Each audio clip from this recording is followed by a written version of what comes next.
Le régime de Brazzaville est le régime siamois de ce régime qui vient de tomber. C'est un régime siamois.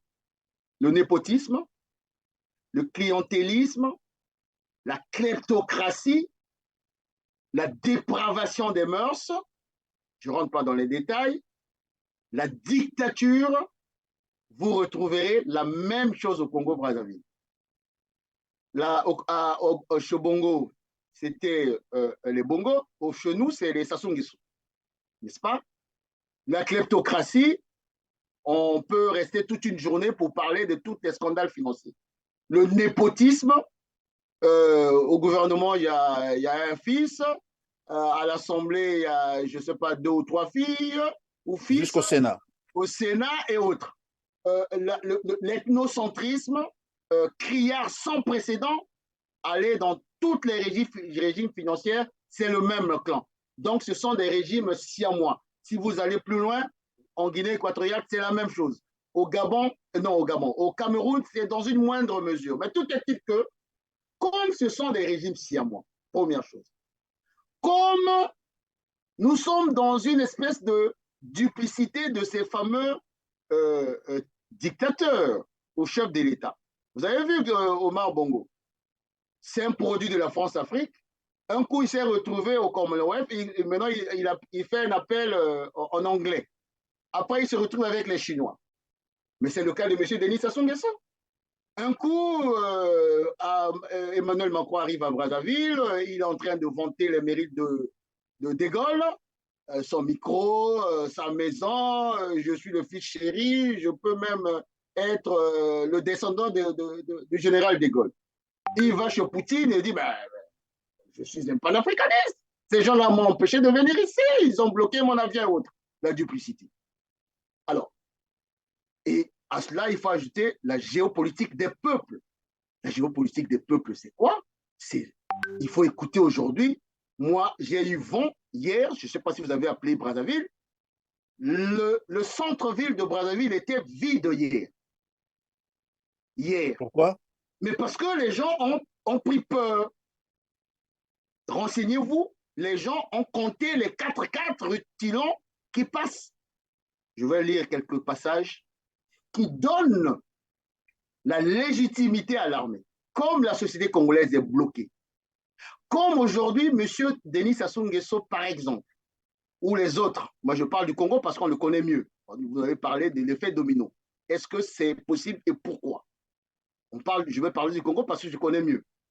Monsieur Denis Sassou Nguesso parle de haute trahison à haute trahison. La dernière haute trahison, c'est nos terres qui ont été cédées à des Rwandais qui sont aujourd'hui en train de s'installer.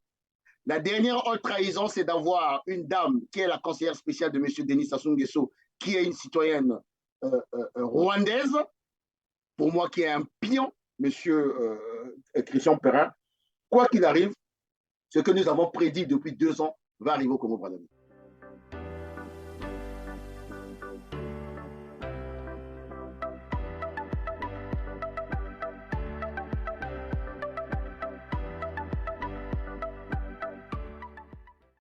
Bonjour Guy Mafimba Motoki. Bonjour monsieur Christian Perrin. Bonjour à tous nos auditeurs, à tous nos téléspectateurs et bonjour à votre rédaction et merci pour l'invitation en tout cas. Merci d'avoir accepté notre invitation. Vous êtes opposant politique congolais résident en France. Notre échange portera sur la situation qui prévaut au Gabon, le fief de la France-Afrique. Les militaires ont donc fait annuler les résultats de l'élection présidentielle du 26 août dernier. Le général Oligui Nguema, patron de la garde présidentielle à la tête donc de ce renversement du régime Bongo, vient d'être désigné président de la transition au Gabon. Comment percevez-vous ce changement de régime? Est-ce un coup d'État ou une révolution? D'autant plus, il faut le rappeler peut-être à nos téléspectateurs, que le processus électoral n'était pas encore arrivé à son terme, puisqu'il fallait encore la validation de ces résultats par la Cour constitutionnelle. Voilà pourquoi je vous posais la question de savoir, est-ce un coup d'État ou une révolution? Je dirais d'emblée que je me félicite déjà de voir un peuple pris en otage pendant plus de 55 ans et cette liesse populaire qui est l'expression même d'une espèce de libération qui ne dit pas son nom. J'ai entendu d'ailleurs au cours d'un passage ou bien d'une séquence vidéo, quelqu'un qui disait c'est notre deuxième indépendance. Donc, on doit se féliciter de cela, cette liesse populaire. Et j'imagine un peu une, une telle liesse que nous allons retrouver à Brazzaville, je pense, j'espère, dans peu de temps, on y reviendra très certainement. Alors, pour répondre à votre question, il faut dire déjà que c'est en fait une convergence de facteurs qui devrait nous amener à dire coup d'État ou révolution. Le premier facteur, il faut partir du principe que le système est verrouillé. Les systèmes de la France-Afrique, vous l'avez dit tantôt, le Gabon est emblématique même de la France-Afrique. Depuis Bongo Père, 64, un éminent membre des services secrets français qu'on a installé avec Foucault, directeur de cabinet de l'ancien président, je pense, comment il s'appelait encore, Mba, je pense. Léon Bas, oui. Léon Mba, et lui-même, il a pris la direction du pays pendant pratiquement plus de 40 ans, je pense, 50 ans, je pense. Bref, et connaît le système Bongo, c'est-à-dire l'homme lige, la figure emblématique de la France-Afrique, qui a mouillé la classe politique française, internationale et autres. Et dynastie, d'évolution dynastique, c'est le fils qui va prendre. C'était la continuité. Donc, le système est verrouillé. Il y a eu des tentatives à travers les élections, parce que de 90, lorsqu'il y a eu le premier référentiel avec les conférences nationales et autres, Bongo Père a réussi à installer ce que j'ai toujours appelé la démocrature, c'est-à-dire cette espèce de vernis démocratique, en fait une autocratie, et avec des vraies fausses élections, des hold-up électoraux et autres. Il a réussi à le faire. Bongo fils a réussi à le faire, qui n'a jamais gagné l'élection. Et on arrive à ce système qui est verrouillé. Et cette élection, cette fameuse élection, qui devrait être la consécration de l'opposition, oui ou non. Bref, le système verrouillé. Quand un système est verrouillé, le coup d'État, je parle d'abord du coup d'État, devient comme un mode de régulation classique. Premier facteur. Deuxième facteur, monsieur Christian Perrin, c'est le contexte en fait. Le contexte d'aujourd'hui est à cette espèce de ce que j'ai appelé moi le Big Bang géostratégique, c'est-à-dire une espèce de deuxième tentative d'indépendance, sinon de libération des États africains, mais francophones. Pourquoi? Parce qu'on y reviendra là aussi. Certain nombre de pays africains francophones, sinon la majorité, se sont rendus compte que leur rêve de liberté, de démocratie et autres, qui a été relancé dans les années 90 avec la chute du mur de Berlin et autres, a été transformé en démocrature et en pays, un certain nombre de pays, des leaders qui étaient devenus des vassaux de la France. Et bien entendu, depuis le Mali, en passant par le Burkina, le Niger et autres pays, on a commencé à constater cette épidémie des coups d'État, cet élan, entre guillemets, révolutionnaire, avec des hommes en kaki qui ont pris les coups d'État comme les modes de régulation. Et le dernier facteur, il ne faut pas l'oublier, l'armée a été sollicitée de manière plus ou moins tacite, mais tout ceci amplifié par la révolution numérique, l'armée a été sollicitée par les populations aujourd'hui comme le dernier rempart lorsque ils ne peuvent plus, bien entendu, faire prendre en compte leurs aspirations légitimes à travers les élections. Voilà les trois facteurs qui me poussent à conclure qu'au lieu de parler de coup d'État, je pense qu'il y a une nouvelle terminologie que nous devrions,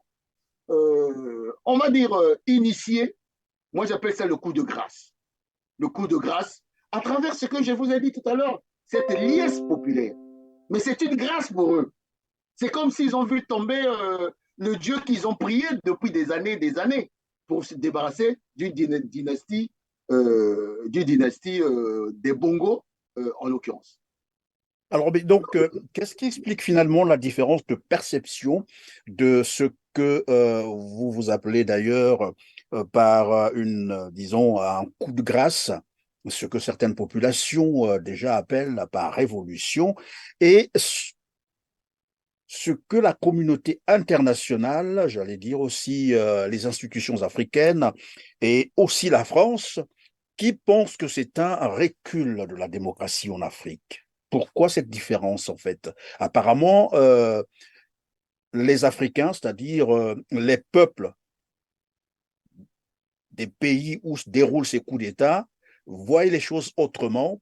Pour eux, c'est une libération, c'est une révolution, c'est un coup de grâce. Mais de l'autre côté, on pense que c'est un recul de la démocratie et c'est un coup d'État et c'en est que trop. Ça peut s'expliquer, monsieur Christian Pérez, ça sait s'expliquer. Prenons le cas de la communauté internationale. Encore communauté internationale, il faut maintenant faire le distinguo. C'est quoi la communauté internationale? Aujourd'hui, on se rend compte que cette fameuse communauté internationale n'est plus un bloc homogène parce que ce sont les États, même au niveau de l'Union européenne, le cas du Niger est là, pas tant encore tout récent, même au niveau de l'Union européenne, on n'entend pas le même son de cloche. Tu vas du côté des États-Unis, c'est encore pire. Mais en fait, c'est la France qui n'a pas su s'arrimer à une nouvelle donne après 20 ans de... C'est le référentiel pour moi, des années de rêve d'une nouvelle ère en Afrique qui s'appelle comment on appelle ça, les conférences nationales et la démocratie. C'est la France qui n'a pas su s'arrimer à cela. Mais c'est aussi, et j'insiste là-dessus, c'est aussi une espèce de configuration de l'élite française qui est sclérosée. Je pèse mes mots. Une élite française sclérosée, incapable de prendre de la hauteur et de se poser la question de savoir, mais exactement, quelle est la quintessence même de ce qu'on appelle les fameuses épidémies des coups d'État. Mais par contre, toujours au niveau de la communauté internationale, vous allez remarquer que les États-Unis ont énormément progressé dans la perception même de ce qui se passe d'abord en Afrique de l'Ouest et aujourd'hui en Afrique centrale. Et même au niveau de l'Union européenne, l'Allemagne, le cas le plus factuel avec l'Allemagne, par exemple, c'est au Tchad. L'ambassadeur allemand, par exemple, à la fin de la fameuse transition promise par le fils Déby, a dit ça suffit. Vous ne pouvez pas nous amener dans cela. Vous avez pris des engagements. Mais Paris a continué droit dans ses bottes à soutenir le fils Déby. Mais ça, c'est la communauté internationale. Mais prenons le cas maintenant des organisations multilatérales, sinon africaines. Prenons le cas de l'Union africaine. Je viens de lire tout à l'heure le communiqué pondu par le patron de la commission de l'Union africaine. On a l'impression que c'est un texte standard. Il ne fait que changer les noms des pays, comme c'est un effet domino. Et il prend quand même le courage de parler du fameux, comment ils appelaient ça déjà, le document sur la démocratie, le respect des droits de l'homme et autres, et la démocratie, qui, en réalité, si on avait appliqué ces textes-là, une charte, oui, oui, il y a une charte comme ça qui existe à l'Union africaine, oui. Exactement. La charte sur la démocratie. Si on avait appliqué cette charte, M. Denis Sassou Nguesso ne serait jamais au pouvoir. Parce que M. Denis Sassou Nguesso avait violé la Constitution et cette charte interdisait les viols de Constitution. Prenons ce cas-là de l'Union africaine. Donc, ils sont complètement déphasés. Alors, vous prenez le cas des organisations sous-régionales ou régionales. Et ce qui m'a surpris, j'ai deux communiqués. Le communiqué de Idriss Déby Kaka, où ce monsieur se permet de demander le retour à l'ordre constitutionnel. Idriss Déby Kaka demande le retour à l'ordre constitutionnel. C'est le pleurer rire de... La question, on va quand même se poser la question si réellement ce texte est d'une inspiration personnelle ou bien il a été probablement recommandé de le faire, parce que là, ça sent déjà la main de quelque part. De quelque part. Et entre-temps, ça c'est lui, parce que lui, comme il est membre de la CAC, il demande à ce que la CAC se réunisse et qu'on puisse inscrire à l'ordre du jour ce dossier gabonais et qu'on puisse condamner la prise du pouvoir par la France et le retour à l'ordre constitutionnel. Mais la CAC va prendre un autre communiqué, je les ai là, mais ça va nous prendre du temps de les lire, les deux communiqués. La CAC pratiquement prend acte de ce qui s'est passé au Gabon Parce que la CAC, c'est qui? C'est les Sassou Nguesso, les Driss, les Biya, les Obiang et autres. Mais ils ne peuvent pas se permettre de parler de l'ordre constitutionnel. Et surtout qu'ils ont la peur au ventre que les mêmes militaires, qu'un autre Olingis sorte du palais de Biya, de Sassou et Et de... évidemment, pendant que vous le dites, on venait d'apprendre que notamment au Cameroun, je crois qu'on vient de revoir un peu la structure du ministère de la Défense. C'est comme si on a désormais peur de Mais finalement de ceux qui les entourent, ceux qui c'est ce sont qui s'est censés assurer leur sécurité. absolument. C'est ce qui s'est passé au Congo-Brazzaville. Au Congo-Brazzaville, la sécurité présidentielle, la DGSP, comme au niveau de la garde présidentielle, après le malaise du colonel Guy Pella, tout a été réaménagé. Ça devient même plus une garde républicaine, ça devient une garde tribale. Parce que malheureusement, ce n'est plus la République lorsqu'on se retrouve avec tous les officiers qui viennent d'une même région, d'une même tribu, c'est radieux. J'ai l'impression de lire ce que Abiyarimana avait mis en place avant le génocide. Bref, pour répondre à votre question, ceci, cette indignation à géométrie variable de la communauté internationale, comme des communautés, enfin des organisations multilatérales régionales ou africaines, vient du fait que cette nouvelle donne est perçue de manière tout à fait diversifiée, mais en fonction des intérêts des uns et des autres. Les uns suivre, ça rime à la nouvelle donne des États-Unis et un certain nombre de pays européens. Par contre, un certain nombre de pays africains, parce que c'est les syndicats des chefs d'État, se disent, les gars, fuyez, au secours, fuyez et gardons, mettons des digues, parce que ça va arriver chez nous. Voilà toute la difficulté aujourd'hui de ces fameuses organisations qui montrent en fait leur discrédit. On va donc revenir sur l'élection proprement dite. Tout le monde était d'accord, vous le savez, que en fait l'opposant, le professeur Andorosa, devrait gagner cette élection. Et donc, on savait qu'il y avait déjà l'électricité dans l'air, comme je l'ai dit. Et à tous les niveaux, on a suivi, bien sûr, certaines déclarations. Les Gabonais qui disaient, cette fois-ci, on doit finalement en découdre. Et voilà, hop, ce sont les soldats qui font irruption, qui font un coup d'État, comme on le dit. Est-ce qu'on peut s'intéresser sur, évidemment, ces hommes qui ont mené le coup d'État? Comme par hasard, il faut peut-être aussi le rappeler, depuis un certain temps, finalement, ce sont les responsables des gardes présidentielles qui font les coups d'État. Et après, on va se poser la question, pourquoi?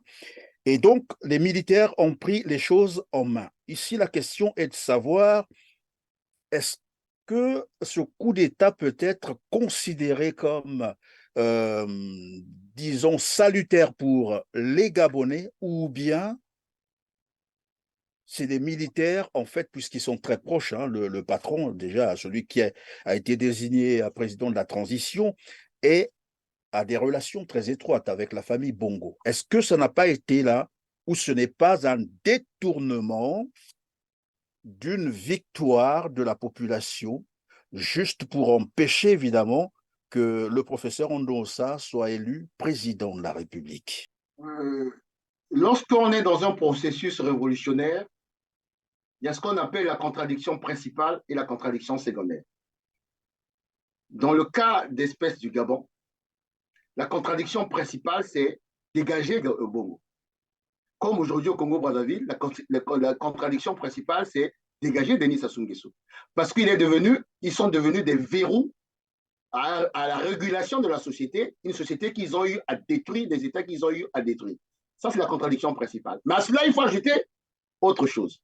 Ça se passe dans un contexte particulier où il y a une bataille systémique entre, d'un côté, l'Occident, qui vient avec ses valeurs, qui vient avec la défense de ses intérêts, et il y a un camp qui est composé de la Russie, de la Chine et autres, qui se battent aussi pour les intérêts qu'ils ont dans un certain nombre de régions. On voit pas, on a vu ce qui s'est passé en Afrique de l'Ouest, mais je tiens tout simplement à vous dire une chose. Ce qui s'est passé en Guinée, Mais jusqu'aujourd'hui, les gens ont du mal à cerner, mais Doumbaya sort d'où? Mais Doumbaya ne sort pas de nulle part. Doumbaya, si vous avez suivi une espèce de séance de travail au niveau de la Commission des Affaires étrangères, je pense, au Sénat américain, un officier général américain a reconnu qu'ils ont formé Doumbaya et ils forment des officiers pour mener des coups d'État en Afrique. Et donc, si vous creusez encore de plus belle, vous remarquerez que Alpha Condé avait cédé quasiment une bonne partie des matières premières stratégiques à la Chine. Et quand Alpha Condé va poser l'acte de changer la Constitution, ça a été l'effet détonateur parce que la géopolitique des populations, parce que les Guinéens n'en voulaient pas, les États-Unis se sont arrimés à cette revendication légitime des populations pour retourner Doumbaya qui était derrière, qui portait le parapluie d'Alpha Condé pour le virer du pouvoir, n'est-ce pas? Donc c'est un coup d'État qui a eu des facteurs endogènes, des revendications des populations, et des facteurs exogènes, et le tout dans cette espèce de bataille systémique entre un camp et l'autre. Le cas du Gabon est typique de cela. Qu'est-ce qui se passe au Gabon? Le Gabon, Paris tremble. Paris a perdu l'Afrique de l'Ouest, et Paris se dit que l'effet dominant va arriver en Afrique centrale. Or, l'Afrique centrale, ça reste le dernier bastion de la France-Afrique. Et Paris, l'Afrique centrale, notamment le bassin du Congo, c'est une centralité, je ne dirais pas assez, géostratégique majeure.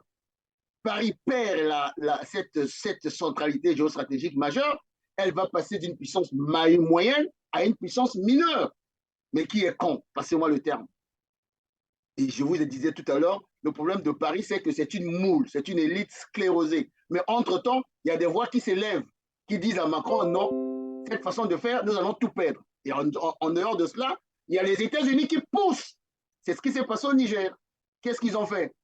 Quand Paris a dit, on fait le cocorique, on va aller taper sur la junte. Les Américains ont dit, allez seuls. Et comme ils ne peuvent pas aller seuls, ils reculent. Il n'y aura pas d'intervention. Parce que les Américains leur ont fait comprendre qu'à cette allure-là, lorsque vous allez quitter, la Russie va arriver, la Chine va arriver. Et comme on ne veut pas que ça se passe en Afrique centrale, écoutez les gars, si vous n'anticipez pas, là je fais vraiment de façon tout à fait, comment je peux dire ça, factuelle. Hein? Si vous n'anticipez pas, nous allons le faire à votre place. Et ce qui fait que les Gabonais qui en avaient marre de la dynastie Bongo, l'effet détonateur, les élections, on sait que Bongo allait perdre, mais entre-temps, monsieur, et ça c'est important ce que je suis en train de dire, il a quel âge? Il a 48 ans. Cet officier a 48 ans. Il a tout l'avenir devant lui. Vous pensez qu'il a envie de se retrouver en prison demain ou traqué, listé, blacklisté par les Américains ou les Français ou je ne sais où? Qu'est-ce qu'il fait? Ce monsieur, il est assez intelligent pour comprendre que ce système-là, je risque de plonger avec. Je dois écouter les populations. Et comme il savait que Bongo, une fois, comment tu peux dire ça, publier ses résultats factices, tronqués, il allait avoir l'obligation de réprimer les populations. Et qu'est-ce qu'il fait? Et surtout qu'il avait déjà été doté du matériel bien avant les élections. Qu'est-ce qu'il a fait? Il a anticipé. Et voilà la liesse populaire qui arrive. Et voilà ce monsieur qui devient l'homme fort, adoubé de manière tacite par les services secrets français et les services secrets américains. Parce qu'il y a une base française là-bas. Il y a une base américaine qui est là pour surveiller le golfe de Guinée. Nous sommes là dans véritablement le Big Bang géostratégique. C'est-à-dire qu'il y aura des alliances et des contre-alliances. Je termine, monsieur Christian Perrin. Vous avez vu là, le communiqué de la Chine? La Chine est sortie de sa doctrine légendaire de ne pas s'ingérer dans les affaires internes des États. Il a demandé. Alors, qu'est-ce qui peut évidemment expliquer cette sortie de la Chine, comme vous l'avez dit tout à l'heure, vous l'avez rappelé, qui d'ailleurs de coutume ne s'est jamais ingérée dans les affaires intérieures des autres États. Et cette fois-ci, la Chine est sortie, j'allais dire en premier, avant même la France, curieusement. Mais tout simplement parce que la Chine, aujourd'hui, est devenue le premier partenaire du Gabon. Il est devenu le premier partenaire du Gabon. Et la Chine a des visées dans la sous-région. Et il avait trouvé Ali Bongo. Et comme la Chine, passez-moi le terme encore, s'en fout de vos histoires des droits humains, de démocratie et autres. Lui, il a un gars là, s'il peut lui servir ses intérêts, et au niveau de la déforestation, la Chine est devenue le numéro un, même si au niveau du Gabon, il y a eu plus ou moins une rationalisation. Donc, c'est la bataille systémique qui a commencé en Afrique de l'Ouest, qui aujourd'hui se transpose en Afrique centrale. Et là, il n'y a plus, c'est-à-dire que l'ennemi d'hier est devenu l'ami, et vice-versa. Et nous sommes là dans une espèce de guerre de tranchées qui ne dit pas son nom. Et maintenant, la question, c'est de savoir comment nous, en tant que pays, nous, en tant que population, en tant que leader politique, comment nous pouvons tirer notre épingle de jeu dans cette bataille systémique qui est en train de se jouer. Voilà Ok, alors, au Gabon, véritablement. Maintenant, il y a cette histoire, vous avez interpellé sur la connivence avec la famille et autres, ce qui est vrai. Mais, mon cher ami, on ne peut pas descendre une dictature si vous n'avez pas des passerelles à l'intérieur. Mieux. Ceux qui ont accompagné ce coup d'État, ils savent pertinemment que pour éviter le grabuge, la meilleure manière, c'est de prendre celui qui est derrière. Et on évite le grabuge, on évite la guerre, on évite tout et n'importe quoi. Donc, c'est pensé par les services. Et encore un élément qui ne trompe pas. Monsieur Bongo qui prend la parole, mais en anglais, pour appeler ses amis de faire du bruit. Bon, alors que lui, il est francophone. Une manière il faut se dire que la nuit qui a précédé le coup d'État, il a dû passer des coups de fil à l'Élysée, personne ne répondait. moi, j'appellerais ça un renversement de régime, hein, de toute façon, et les autres appellent ça une révolution. Et nous savons qu'il y a eu, évidemment, tout à l'heure, on le disait, une élection, l'élection présidentielle donc du 26 août dernier, organisée par le régime en place, donc le pouvoir en place, Ali Bongo, une élection où tout le monde sait dans quelles conditions cela s'est déroulé. Coupure d'Internet, médias étrangers suspendus, aucune autre forme de communication, disons, il y a eu également un couvre-feu, d'accord, et les résultats publiés à 4 heures du matin. Alors ici, la question, c'est de savoir, est-ce que ces coups d'État, c'est aussi un moyen pour les populations? Parce que quand on dit les populations, il faut aussi compter donc les soldats, les militaires, qui font partie de cette population. Est-ce que c'est une expression, comme qui dirait, le refus de cette forme de démocratie imposée par la France-Afrique, ce que vous appelez d'ailleurs par la démocrature? Bien sûr, M. Christian Perin. J'ai toujours parlé de la fin de cycle des démocratures. Et c'est ça, cette espèce d'autisme des autorités françaises, sinon de l'administration Macron. Parce que cette théorisation de démocrature, bon, pour une fois, je peux dire moi, j'ai théorisé et il m'est arrivé, et c'est ça qui me surprend, d'avoir des échanges avec des conseillers au niveau de l'Élysée comme au niveau du Quai d'Orsay. Je m'entendais dire, vous êtes prétentieux. Mais comme je ne m'appelle pas Dupont, je m'appelle Mafimba, on pense que je ne suis pas sorti de l'ENA ou de sciences politiques pour leur faire une espèce de projection, d'analyse prospective. Et c'est cela le côté condescendant, quasiment méprisant de l'élite française. Et vous avez vu la manière dont le président Macron a parlé dernièrement, le cas du Niger. Je n'ai pas pu supporter la fin de son allocution parce que j'ai trouvé condescendant, méprisant, voire même de la méconnaissance. Et c'est cela aujourd'hui qui fait le malheur de cette politique française qui, à terme, s'ils ne changent pas de paradigme, ils vont disparaître sur la scène africaine. Mais, monsieur Christian Perrin, raison pour laquelle je dis qu'il faut faire le distinguo de la communauté internationale. Aux États-Unis, vous allez voir Blinken, il a un contre-pouvoir très fort au niveau des sénateurs. Or, la diplomatie française est pyramidale. Tout se décide à l'Élysée et les autres ne font que appliquer. Les contre-pouvoirs au niveau des commissions des affaires étrangères du Sénat ou de l'Assemblée nationale ne comptent que pour du beurre. Ils sont dans les avis. Et tant que Paris ne va pas comprendre cela, que tout un corps de métier, c'est-à-dire les diplomates, sortent d'une espèce de moule qui s'appelle l'ENA ou les sciences politiques, tant qu'ils ne vont pas comprendre qu'il faut équilibrer les pouvoirs en termes de politique étrangère, la France sera toujours en difficulté. Mais là où ils n'ont pas compris, c'est que nous avons défoncé cela. Raison pour laquelle j'ai toujours dit il y aura des alliances et des contre-alliances. Et j'applique l'axiome de Mobutu qui disait s'il faut s'allier avec le diable pour ne pas balkaniser à l'époque le Zaïre, nous allons y arriver. Et nous, on dit aujourd'hui, en tout cas notre génération, moi je dis, s'il faut s'allier avec, entre guillemets, le diable pour faire en sorte que les aspirations de mon peuple, c'est-à-dire nous imposons la liberté, nous imposons une coopération égale, nous le ferons. Et de manière factuelle, vous avez vu comment Bamako s'est allié avec la Russie pour endiguer cette espèce de mainmise de Paris sur ce qu'il voulait faire. Mais aujourd'hui, c'est Paris qui est contraint d'assister sans dire mot à ce qui se passe au Gabon. Et vous voyez bien la difficulté de Mme Colonna à émettre un communiqué, on va dire de la même manière qu'ils ont eu affaire au Niger. Au Niger, ils sont intransigeants. Là, nous allons voir.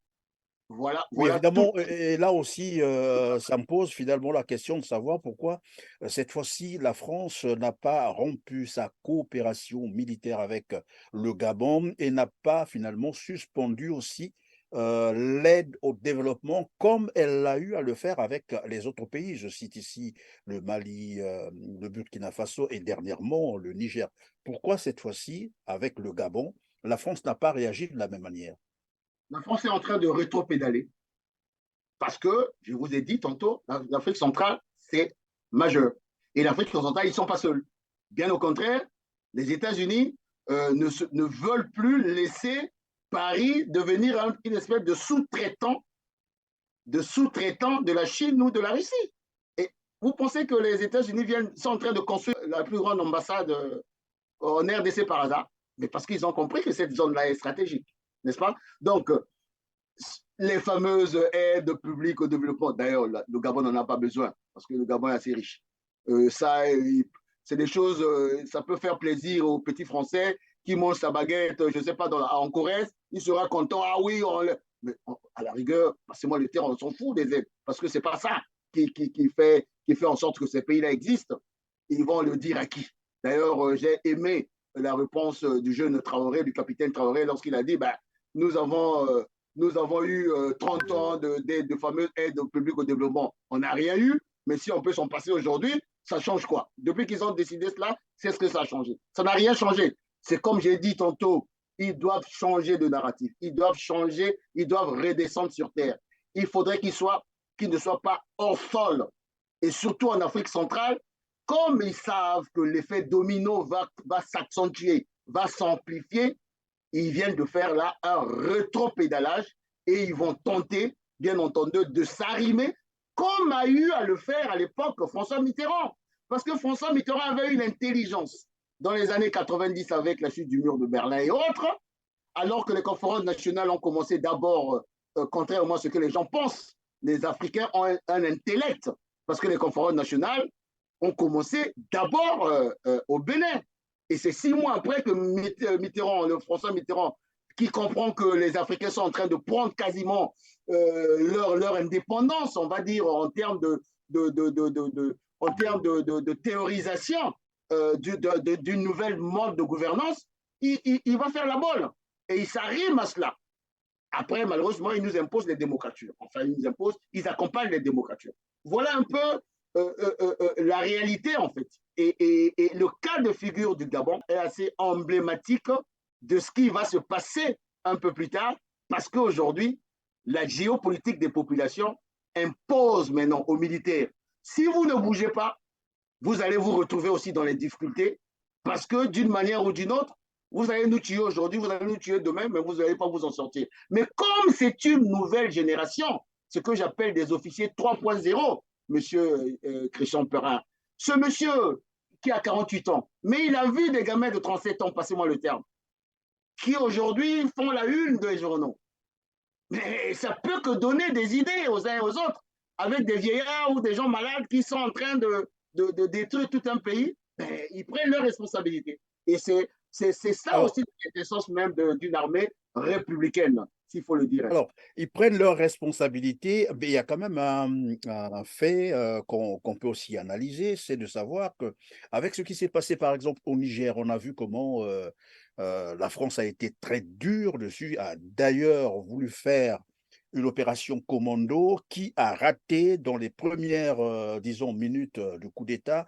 Et après, bon, on a donné, en fait, on a passé cette mission à la CEDEAO, même si on ne le dit pas, pour vouloir intervenir militairement au Niger, et d'aucuns disaient c'était un coup d'État de trop. Et donc, malgré toute cette pression autour, qui a d'ailleurs cristallisé toutes les attentions du monde, curieusement, un autre coup d'État a eu lieu au Gabon.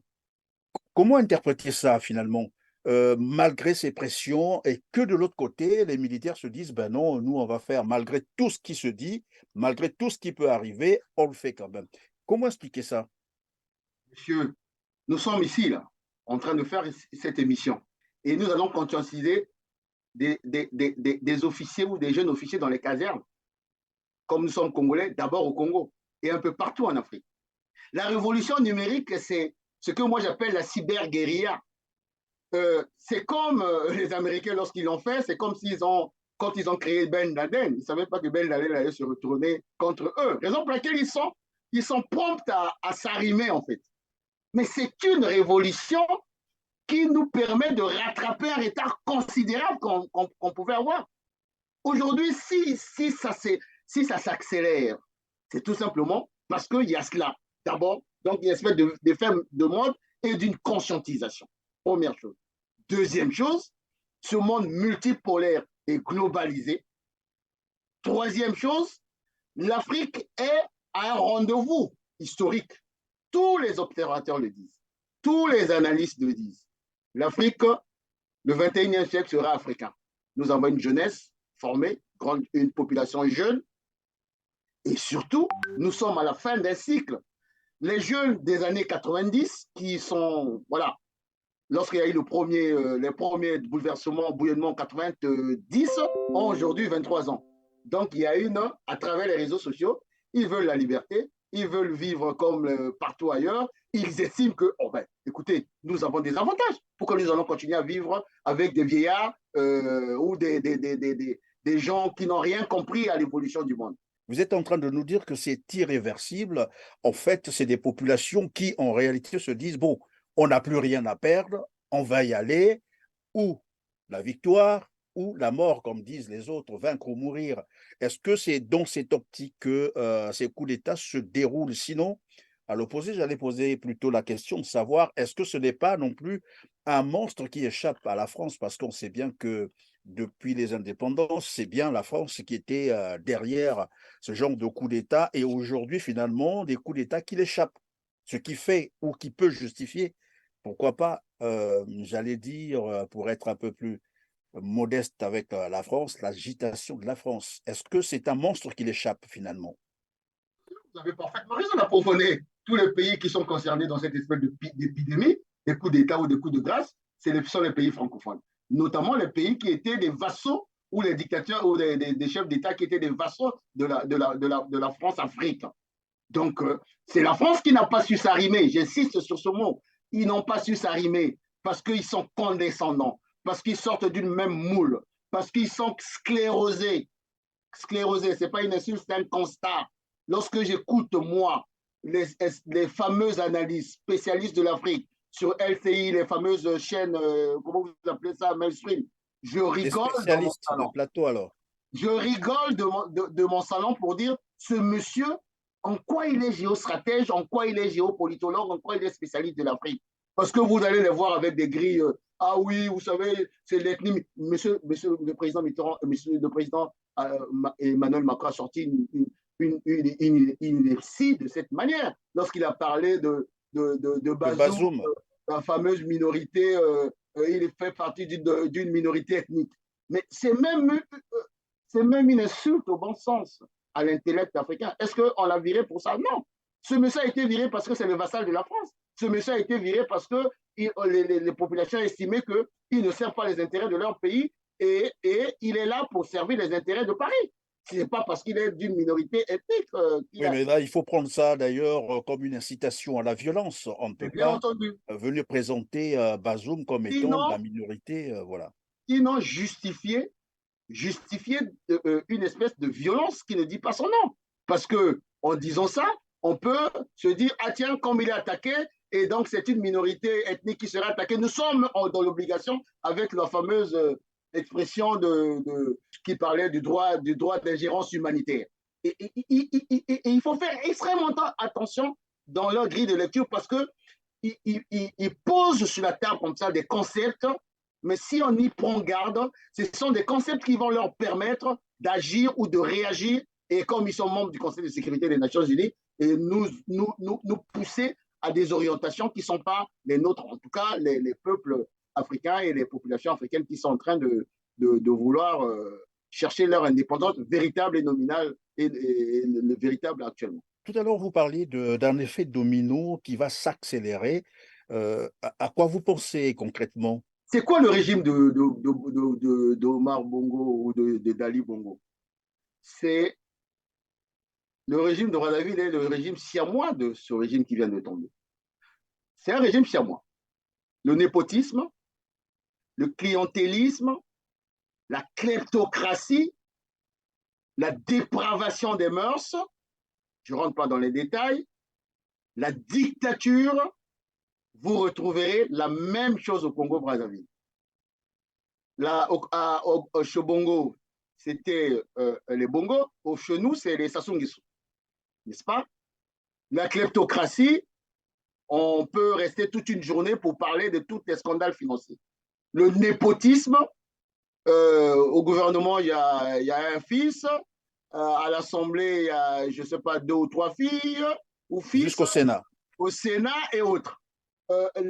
L'ethnocentrisme, criard sans précédent, aller dans toutes les régimes financiers, c'est le même clan. Donc, ce sont des régimes siamois. Si vous allez plus loin, en Guinée équatoriale, c'est la même chose.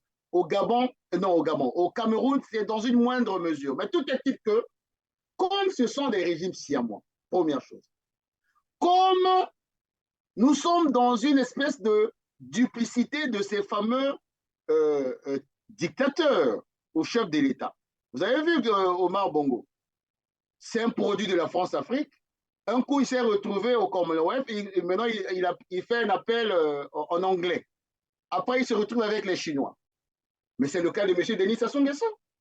Un coup, Emmanuel Macron arrive à Brazzaville, il est en train de vanter les mérites de Gaulle, son micro, sa maison, je suis le fils chéri, je peux même être le descendant du général de Gaulle. Il va chez Poutine et dit, ben, je suis un panafricaniste. Ces gens-là m'ont empêché de venir ici, ils ont bloqué mon avion et autres. La duplicité. Alors, et à cela, il faut ajouter la géopolitique des peuples. La géopolitique des peuples, c'est quoi? Il faut écouter aujourd'hui. Moi, j'ai eu vent hier, je ne sais pas si vous avez appelé Brazzaville, le centre-ville de Brazzaville était vide hier. Pourquoi? Mais parce que les gens ont pris peur. Renseignez-vous, les gens ont compté les 4x4 rutilants qui passent. 1. 2. Brazzaville, aujourd'hui, on a repris avec les contrôles. On a érigé maintenant les barrages la nuit. On contrôle les coffres. Et 3. Oui, on contrôle les coffres, mais on ne va pas contrôler disons, les responsables de la garde présidentielle, surtout que ça vient maintenant de... Ben voilà. Mais le plus intéressant, c'est que Télé Congo, Télé Radio Congo, bouche cousue sur ce qui se passe au Gabon. Mais comme on dit, mais qui a peur de qui? Ça devient comme au secours, taillons la zone. Donc, 2 régimes siamois, ou 3 régimes siamois, ou 4 régimes siamois, mais automatiquement, les facteurs qui ont conduit à ce coup de grâce au Gabon, mais vont arriver au Congo-Brazzaville. Et surtout que Paris, selon mes indiscrétions, en tout cas, Paris pour faire ce rétro-pédalage, pour retrouver une espèce de crédibilité, parce qu'ils étaient contents hier. Ils n'ont pas vu les drapeaux russes, ils n'ont pas vu les 10 000 Français traqués. Ils se disent, ils avaient dit, moi j'ai eu à discuter avec un qui me disait, nous devons épingler 2 figures emblématiques de la France-Afrique. J'ai comme l'impression que après le 241, ça sera le 242. En Afrique centrale, on n'a pas su dire à des dynasties finissantes ou à des chefs d'État finissants que c'était l'heure de partir. Ça va mal se finir. Moi, je vous fiche mon billet que d'ici à la fin du quinquennat du président Macron, il va y avoir encore des pays qui vont tomber, des régimes qui vont tomber. Vous pensez à qui ? Le Cameroun de Paul Biya, le Congo-Brazzaville de Denis Sassou Nguesso, par exemple. Avec des procès encore qui ont cours encore en France sur les biens mal acquis. Biens mal acquis, qui touchent également d'ailleurs le Congo-Brazzaville que l'on vient de mentionner. Vous avez un patrimoine immobilier absolument colossal. Et évidemment, à chaque fois, les pouvoirs en place poussent des cris d'orfraie en disant « mais qu'est-ce que c'est que ça? C'est une atteinte à notre souveraineté ». Non, non, c'est une captation de richesse aux dépens. On l'évoquait tout à l'heure, l'un des produits intérieurs bruts par tête les plus élevés d'Afrique, dans le tiercé de tête vraisemblablement, et un petit tiers de la population qui végète sous le seuil de pauvreté. Voilà la réponse que je dois donner à votre question, monsieur. En tout cas, merci Guy Mafima-Motoki. Alors, donc, puisque c'est une avalanche, vous avez dit, qui va balayer pratiquement jusqu'en Afrique centrale, puisque ça a commencé avec le Gabon, et vous dites d'ailleurs qu'à Brazzaville, c'était la panique totale. Alors, pour terminer, qu'est-ce qu'on peut retenir de tous ces renversements de pouvoir, qui s'enchaînent d'ailleurs, mais avec une vitesse incroyable, et quelles leçons tirer finalement de ces changements auxquels nous sommes en train d'assister? Et surtout le mode de renversement. Le mode opératoire. Monsieur Christian Perrin, j'ai commencé l'émission en disant, lorsqu'une société est bloquée, lorsque l'intérêt général est mis en cause, l'armée devient le dernier rempart. Et les armées africaines, des gens qui ont été formés correctement, ont, à travers la propre constitution que M. Denis Sassou Nguesso nous a imposée par le sang et les larmes de nos compatriotes, je vais lire quelques passages qui donnent la légitimité à l'armée. Comme la société congolaise est bloquée, comme aujourd'hui, M. Denis Sassou Nguesso, par exemple, ou les autres, moi je parle du Congo parce qu'on le connaît mieux. Vous avez parlé de l'effet domino. Est-ce que c'est possible et pourquoi? Je vais parler du Congo parce que je connais mieux. M. Denis Sassou Nguesso parle de haute trahison à haute trahison. La dernière haute trahison, c'est nos terres qui ont été cédées à des Rwandais qui sont aujourd'hui en train de s'installer. La dernière haute trahison, c'est d'avoir une dame qui est la conseillère spéciale de M. Denis Sassou Nguesso, qui est une citoyenne rwandaise, pour moi qui est un pion. Et aujourd'hui, l'armée congolaise, qui est devenue le dernier rempart, doit, comment je peux dire, convoquer ce passage du préambule de la Constitution congolaise, qui dit ceci. Je passe les premiers trucs. Que dans le préambule, le peuple congolais réaffirme solennellement son droit permanent de souveraineté inaliénable sur toutes les richesses nationales et les ressources naturelles comme éléments fondamentaux de son développement. Souveraineté inaliénable de nos richesses. Nos richesses ont été aliénées par un clan, par un monsieur. Je vais plus loin. De la force publique, que dit la Constitution? De la force publique, que dit la Constitution congolaise en son article 255, titre 13 de la force publique, l'article 255. La force publique est apolitique. Elle est soumise aux lois et règlements de la République. Elle est instituée dans l'intérêt général. Elle est instituée dans l'intérêt général. La force publique est subordonnée à l'autorité civile. Elle n'agit que dans le cadre des lois et règlements. Les conditions de sa mise en œuvre sont fixées par la loi. J'insiste sur la phrase, elle est instituée dans l'intérêt général. Dans le préambule, ils ont parlé de l'inaliénabilité de nos richesses nationales et autres. Là, j'interpelle la force publique qui est devenue le dernier rempart pour que nous ne basculons pas dans ce qui est en train de se passer ailleurs. Le dernier rempart pour sauver la nation, pour sauver l'État. Et enfin, je terminerai en disant ceci. Le colonel qui vient de faire ce qu'il vient de faire au Gabon, au Burkina, un peu partout ailleurs, ce sont des officiers formés, républicains, qui ont prêté serment devant le drapeau national, qui ont pris des engagements pour défendre l'intérêt général. Nous avons un corps, soi-disant un corps d'élite, qui forme des officiers républicains qui s'appellent l'école cadet général. La Révolution, oui. Les fameux AET. Est-ce qu'ils sont des AET pour être au service d'un homme et être des AET pour danser les mopachos, ou ce sont des AET qui ont prêté serment devant le drapeau national, qui ont pris des engagements et qui peuvent aujourd'hui convoquer leur engagement solennel pour jouer ce rôle de dernier rempart lorsque les intérêts supérieurs de la nation congolaise sont en jeu.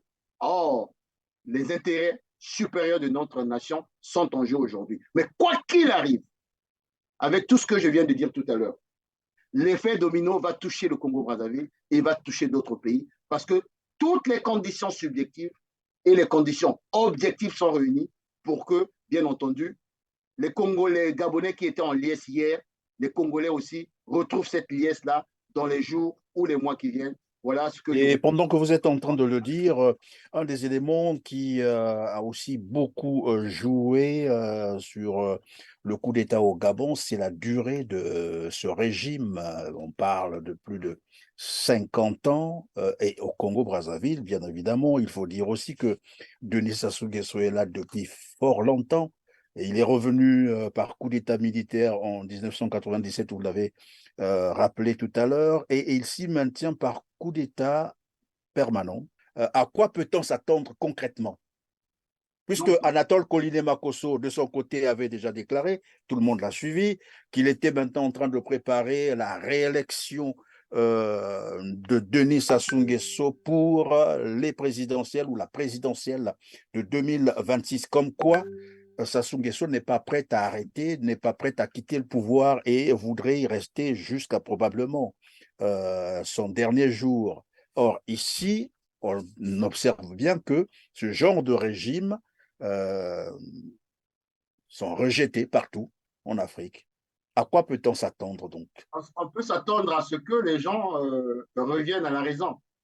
On n'arrête pas le vent, on n'arrête pas le fleuve, on n'arrête pas un peuple qui est disposé à. Et deux, les hommes politiques, un homme d'État, c'est celui qui sait intégrer le contexte politique national et international dans la prise de décision. Le processus décisionnel doit convoquer tous ces paramètres-là. Or, s'il convoque tous ces paramètres-là, M. Denis Sassou Nguesso, il doit comprendre que ce qui arrive à Ali Bongo va lui arriver. Il n'a qu'à regarder les images. Pourquoi il refuse de regarder les images? Pourquoi il refuse de demander aux Congolais de regarder ce qui se passe au Gabon? Parce qu'il sait que ça peut lui arriver. Ça va lui arriver. Et quant à Anatole Koliné-Makosso, il n'a qu'à regarder aujourd'hui où se trouvent les directeurs de cabinet et les autres du régime déchu d'Ali Bongo. Et qu'il sache une chose. Vous avez vu, les Gabonais sont des gens relativement pacifiques.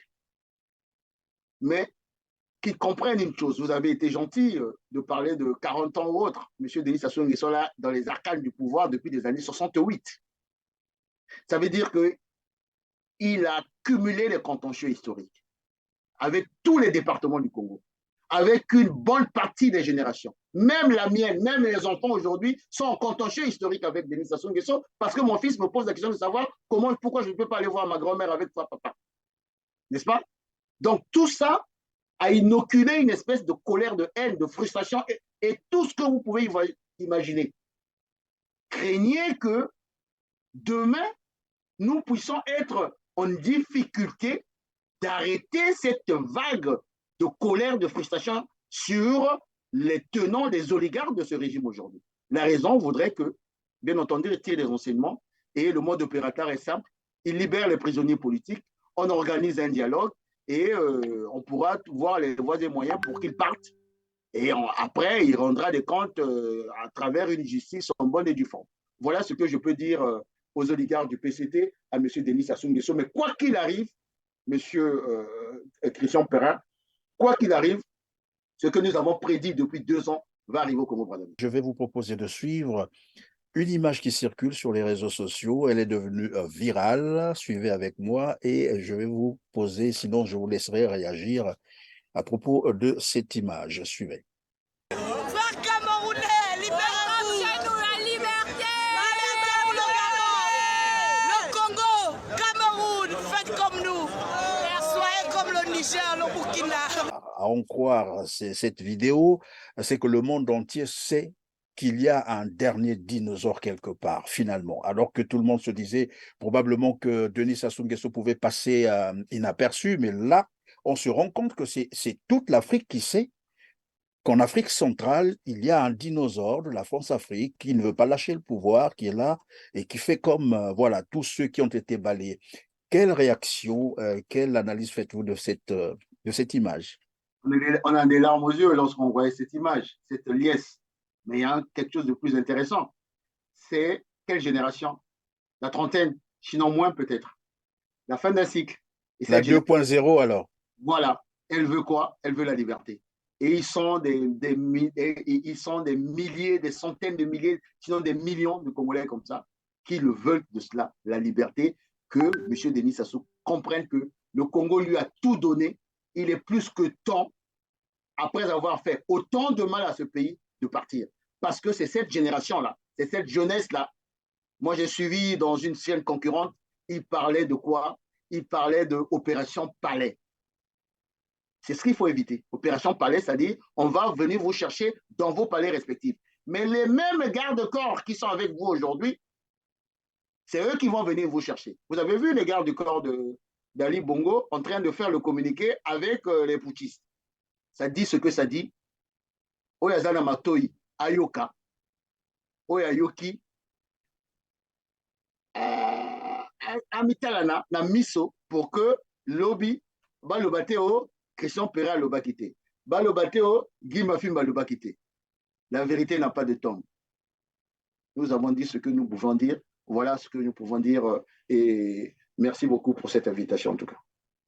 Merci Guy Mafimba Motoki de nous avoir encore visité aujourd'hui. Je rappelle que vous êtes opposant politique congolais, résident en France. Merci encore d'avoir été vraiment disponible et d'avoir répondu à nos questions.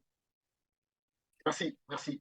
Au revoir. Mesdames, Messieurs, c'est la fin de cette émission. Je vais simplement vous rappeler, comme d'habitude, je ne l'ai pas fait d'entrée du jeu, mais veillez à vous rassurer si vous avez vraiment cliqué sur le petit pouce en l'air, juste en bas de cette vidéo, de partager massivement cette émission. Vous nous aiderez à atteindre un plus grand nombre de téléspectateurs. Dites-nous également ce que vous pensez de cette émission, cela nous fera plaisir. On se retrouve très prochainement, mais bien avant, portez-vous très bien, merci.